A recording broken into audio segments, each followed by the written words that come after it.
In just 3.5 months, the Cross family has saved more than $3,000 and reduced their debt by more than $6,000. Nikki and Troy Cross are here today. Congratulations. As soon as everybody hears those numbers, I know they want to know, how did they do that? And you wrote a blog, just today was posted, where you talk about these 3 key points that have led to your success. So we're going to share them with everyone, since I know everybody's wondering. And the first point is to start keeping track of your money. Yes, if you write down where all of your money is spent and what it's spent on, it helps you look back to decide, was it necessary?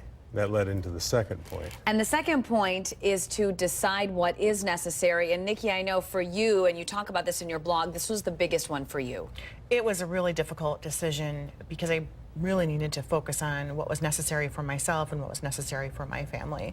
And we found that what's necessary for our family is really just spending time together. And that's really free. It doesn't cost any money to spend time together. And make memories, yeah. And make a lot of memories, absolutely. And then the third point is the one that we talk about over and over, and that is the budget. That's an ever-evolving budget. It changes all the time, but if you look at our tagline, it was, "We don't talk about money."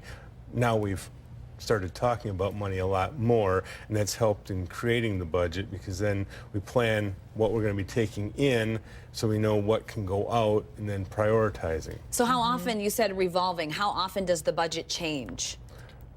Well, the budget doesn't necessarily change. Okay. It's constantly talking about how much we've spent on groceries or other expenses that we need to account for.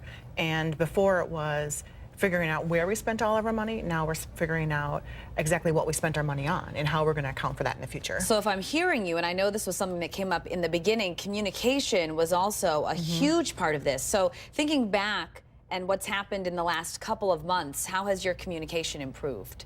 Well, we've had a lot more discussions about it, where we discuss what it is, because each of us sometimes do our own thing, and it doesn't always mesh with what the other one was doing. So now we try to do it at least weekly, or at least have a time set aside where we can discuss our finances, and that way we know better what's going on, and sooner than like delay like we had before, which led to some of our problems.